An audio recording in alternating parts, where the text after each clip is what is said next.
Now we will start with the particulars. So particulars again will be covered under 4 heading: causation, location, sensation, modality. ये 4 heading हम cover करेंगे. Causation क्या है headache का? Exposure to cold, wet, stormy weather. Again वही same causation है. Location कहाँ है? फेल्ट मोर इन दी फोरहेड, यानी कि माथे पे, आगे फोरहेड के पास ज़्यादा हेडेक फील होगा. बाकी सर में पूरा दर्द होगा लेकिन यहाँ फोरहेड पे ज़्यादा फील होगा. Sensation of fullness as a forehead would burst. Sensation कैसी है? ऐसा लगेगा कि सर फट जाएगा दर्द की वजह से. मोडालिटी में क्या है? एग्रेवेशन, एम्युलेशन. ये 2 चीज़ होती है. एग्रेवेशन किस किस चीज़ से है? कोल्ड से, कोल्ड वॉशिंग से, ड्यूरिंग मेंसेस. मेंसेस के टाइम हमने देखा था कॉलर लाइक सिम्टम्स आ रहे थे, यानी कि प्रॉब्लम्स बढ़ेंगी तो हेडेक वगैरह भी होगा. मेंसेस आने के पहले कोल्ड वॉशिंग यानी कि नहाने से, या ठंड लग जाने से, मौसम का ठंडा हो जाने से, बारिश होने से, तो ये सारी एग्रेवेशंस है. एम्युलेशन किससे होगा? By pressure lying on painful side. हमने देखा था कि पेट के बल लेटने से उसको desire to lie on abdomen from which the patient gets relief. पेट के बल लेटने से आराम है, और जिस साइड पेन हो रहा है उस साइड लेटने से आराम है, या फिर उस जगह पर प्रेशर अप्लाई करने से आराम है. जाहिर सी बात है जब हम पेनफुल साइड पर लेटेंगे तो उस जगह पर प्रेशर ही तो अप्लाई हो रहा है ना, तो प्रेशर से भी उसको आराम मिलेगा, एम्युलेशन मिलेगा. Now nose. Nose bleeds when washing the face and hands, and in the morning after eating, bleeding from the left nostril. Left nostril से bleeding होगी कब कब? जब वो face wash करेगा या hands wash करेगा. In the morning और खाना खाने के बाद after eating, bleeding होगी from left nostril. Blood rushes to the tip of nose when stooping. जब वो नीचे झुकेगा या सर को नीचे झुकाएगा तो ब्लड नाक से, जब वो एपिटैक्सिस होगा, ब्लीडिंग होगी नोज से, तो नोज की टिप से ब्लड बहेगा. उजेना. When blowing, blood mucus from nose comes out frequently. होता है ना कभी हम कुछ ब्लो करते हैं, जैसे कैंडल ब्लो करी, कैंडल ब्लो करने पे, या फिर कोई बलून फुला रहा है तो बलून फुलाने में क्या हमें प्रेशर लगता है, तो इसके क्या ब्लड वेसल्स बहुत कमज़ोर है, नाजुक हैं. सो ब्लड वेसल्स फ़ौरन ही रप्चर हो जाएंगे नोज़ में और ब्लीडिंग देखने को मिलेगी जैसे ही वो ब्लो करेगा. Stopping of nose mostly at night. Must breathe through mouth. नाक रात में बंद हो जाएगी और मुंह से उसको सांस लेना पड़ेगी. Long lasting coryza, snuffles of infants. ये हिपैर, नाक्सोमिका, सैम्बिकस, लाइको, लैकेसिस, ये सब, इन सब में ये सिम्टम देखने को मिलता है. स्नफल क्या होता है? ऐसे करना. जो हमारी नाक बंद होती है ना तो हम ऐसे सुड़सुड़ाते हैं, नाक से बहुत सांस लेने की कोशिश करते हैं. क्यों? क्योंकि हमारी नाक बंद है. इसकी क्या हो गई? नाक बंद हो गई. नाक बंद यानी नोज़ का स्नफल करना. नाक बंद होने के बाद जो हम ज़ोर से ताकत लगा के सांस लेने की कोशिश करते हैं उसको हम कहते हैं स्नफल करना. यही जब इन्फेंट्स में देखने को मिलता है तो हम उसको बोलते हैं स्नफल्स ऑफ इन्फेंट्स. यानी कि बहुत छोटे बच्चे जो अभी पैदा हुए हैं उनको हम क्या बोलते हैं? इन्फेंट्स बोलते हैं ना. तो वो छोटे बच्चों की नाक बंद होती है जब अगर कभी रात में, तो उनको हम अमोनियम का मेडिसिन दे सकते हैं, तो उन पर अच्छा वर्क करेगी. In diphtheria the nose is stopped and the children can not get sleep because it can not breathe. जब भी डिप्थीरिया की कंडीशन होगी तो नोज बंद हो जाएगी और बच्चों को सांस लेने में बहुत डिफिकल्टी होगी. The patient gets relief from these troubles in dry weather. जब भी ड्राई वेदर होगा तो आराम मिलेगा. यानी कि ड्राई वेदर कब होता है? जब बादल नहीं है, ठंडक नहीं है, धूप निकली हुई है, it's a clear sunny day, तो एम्युलेशन होगा, यानी कि रिलीफ मिलेगा सारी प्रॉब्लम्स में. नाउ थ्रोट में कैसा सेंसेशन है? So throat is putrid and sore throat.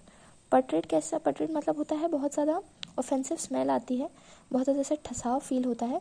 और सोर थ्रोट यानी पेनफुल रहेगी, बहुत ज़्यादा डिफिकल्टी होगी. जो कुछ भी खाएगा पिएगा तो उसको स्वॉलो करने में, डीक्लेटिनेशन में, यानी डीक्लेटिनेशन का क्या मतलब होता है? स्वॉलो करना, गटकना, तो उसमें उसको बहुत ज़्यादा पेन होगा. The tonsils and glands are engorged. Engorged का क्या मतलब होता है? बड़े हो गए हैं, लार्ज हो गए, एनलार्ज हो गए. तो टॉन्सिल्स और ग्लैंड्स यानी कि हमारे जो गले में टॉन्सिल्स होते हैं, थ्रोट में जो हमारे टॉन्सिल्स होते हैं वो बड़े हो गए. थायराइड ग्लैंड का बड़ा हो जाना, ठीक है, तो इसको क्या बोलते हैं? Engorged. There is tendency to gangrenous ulceration of tonsils. अब टॉन्सिल्स में भी अल्सरेशन हो सकता है. अल्सरेशन का क्या मतलब होता है? छाले हो जाना, टॉन्सिल्स में छाले हो जाना. और गैंग्रीनस यानी कि वहाँ पे वैस्कुलर ब्लड सप्लाई कट हो जाना, यानी कि वहाँ पे ब्लड सप्लाई नहीं हो रही. तो फिर इस तरह की कंडीशंस में कई बार हमें टॉन्सिलेक्टमी करनी पड़ती है. टॉन्सिलेक्टमी क्या होती है? टॉन्सिलेक्टमी. लेक्टमी का क्या मतलब होता है? Removal, surgical removal of tonsils, tonsillectomy. Diphtheritic attack from stoppage of nose. Diphtheria का जब भी अटैक होगा तो क्या होगा? नोज बंद हो जाएगी. Cough is severe every morning from 3 to 4 AM. सुबह 3 से 4 बजे कफ बहुत सीवियर हो जाएगा, बहुत बढ़ जाएगा. कफ कैसा है? ड्राई है. टिकलिंग सेंसेशन है थ्रोट में, जैसे कि धूल चली गई हो गले में. एग्रेवेशन किससे है? कोल्ड से और रिलीफ फ्रॉम ड्राई वेदर से। जब भी ठंडा वेदर होगा तो प्रॉब्लम होगी, और खुला ड्राई गर्मी सनी वेदर होगा, क्लियर डे होगा तो आराम मिलेगा, रिलीफ मिलेगा।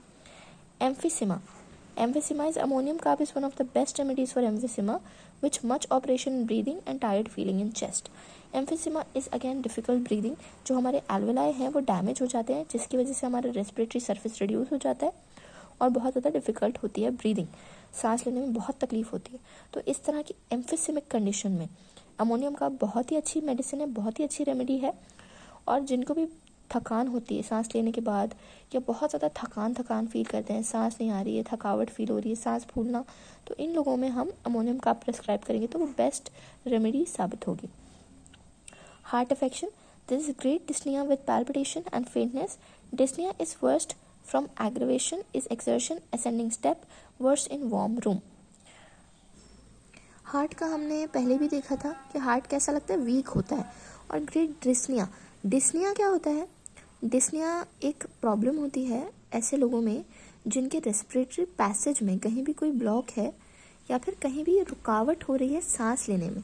तो हमने देखा नाक तो बंद हो ही रही थी और वीक हार्ट भी कैसा वीक है, तो डिस्निया क्यों होगा? क्योंकि सांस लेने में डिफ़िकल्टी होगी। और डिस्निया में क्या होता है, रात में इंसान की नाक और सांस बंद हो जाती है, सांस एकदम से रुक जाती है और उसकी वजह से उसकी नींद खुल जाती है, सफोकेशन होगी, सांस नहीं आएगी तो नींद खुलेगी और वो एकदम उठते के साथ बहुत ज़ोर ज़ोर से सांस लेता है। ऐसे लोगों में खराटे भी देखने को मिलते हैं, स्नोरिंग, जिससे क्या कहते हैं हम, स्नोरिंग। स्नोरिंग मतलब क्या होता है, खराटे लेना। खराटे भी क्यों आते हैं? जब हमारा कोई भी रेस्पिरेटरी पाथ ब्लॉक है, हमारी सांस उतने अच्छे से नहीं आ रही है, तो हम मुंह से सांस लेते हैं, और जब हम मुंह से सांस लेते हैं तो आवाज़ आती है, उसी को हम क्या कहते हैं, खराटे लेना या फिर स्नोर करना। तो डिस्निया में ऐसा ही होता है, डिस्निया में सांस रुकती है, सांस अटकती है रात में, बहुत तेज़ तेज़ इंसान सांस लेता है सोते वक्त और उसको बहुत डिफ़िकल्ट होती है ब्रीदिंग और वो स्नोर करता है, तो उसको हम कहते हैं डिस्निया। और इसके साथ साथ हमें पैल्पिटेशन देखने को मिलेंगे जब भी, यानी कि वो रात में सोएगा या हार्ट में जब भी वो सीढ़ी चढ़ेगा। ये कब हो रहा है, जब एक्सर्शन करेगा, यानी कोई भी फिजिकल एक्टिविटी ज़्यादा कर ली, कुछ सामान उठा लिया, कुछ काम कर लिया, ज़्यादा भागा दौड़ी कर ली। स्टेप्स, असेंडिंग स्टेप्स का क्या मतलब होता है, सीढ़ी चढ़ना।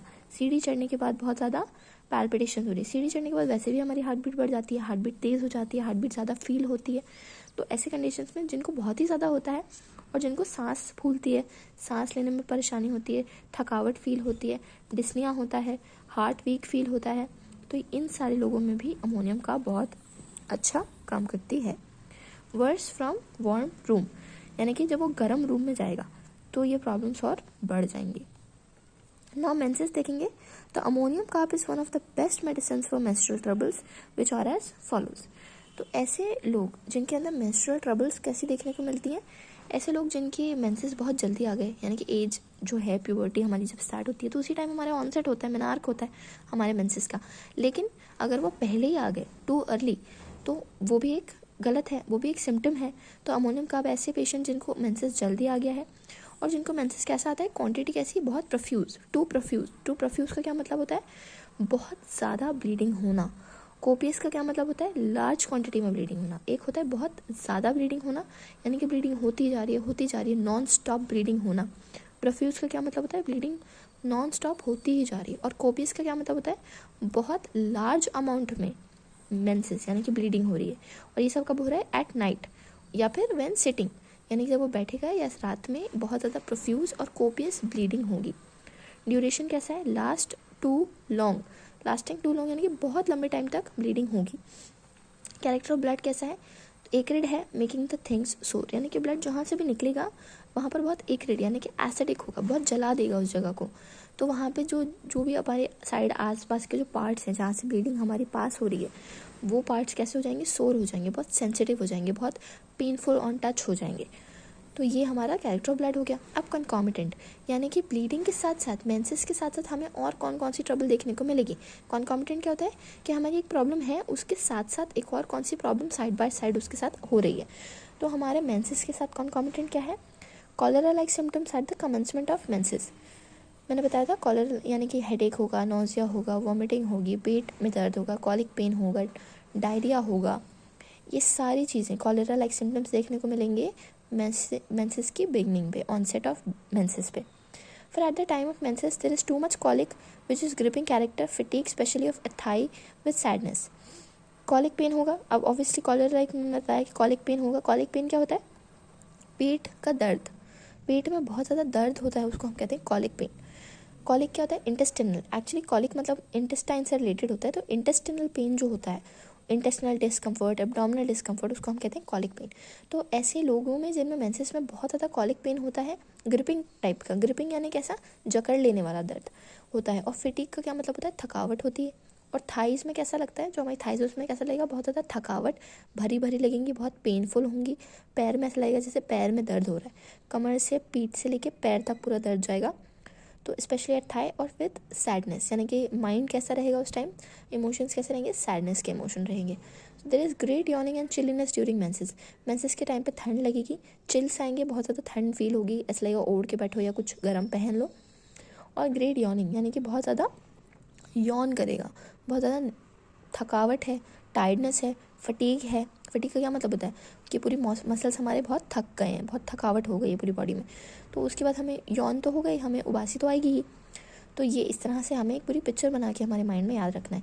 फर्दर मोर देयर में भी टूथ एक eight the time of menses. Menses के टाइम में दांत में भी दर्द हो सकता है। ठीक है, तो ये सारे हमारे सिम्टम्स हो गए मेंसेस के concomitants. Now we will start with the leucorrhoea.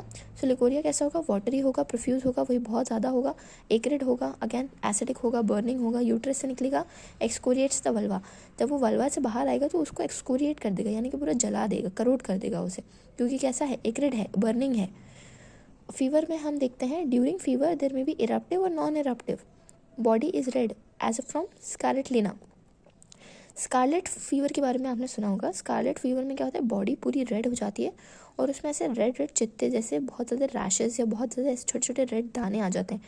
तो अमोनियम का आपके फीवर में ऐसा हो भी सकता है कि इरप्शंस आ जाएं रेड कलर के, या फिर ऐसा हो सकता है कि ना भी आए, ज़रूरी नहीं है, आ भी सकता है।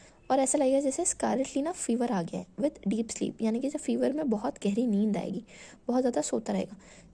स्टर्टोरस ब्रीदिंग, यानी कि स्टर्टोरस ब्रीदिंग का क्या मतलब होता है? Noisy breathing, लेबर्ड breathing. इसका क्या मतलब है?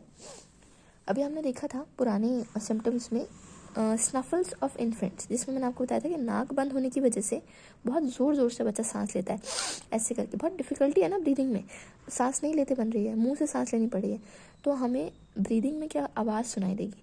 अब यही सिम्टम्स जब बड़ों में हम देखने को मिल रहा है तो हम उसको क्या बोल रहे हैं? स्टर्टोरस ब्रीदिंग, यानी कि लेबर्ड ब्रीदिंग। नाक से सांस लेते में बहुत आवाज़ आएगी, क्योंकि नाक कैसी है? बंद है।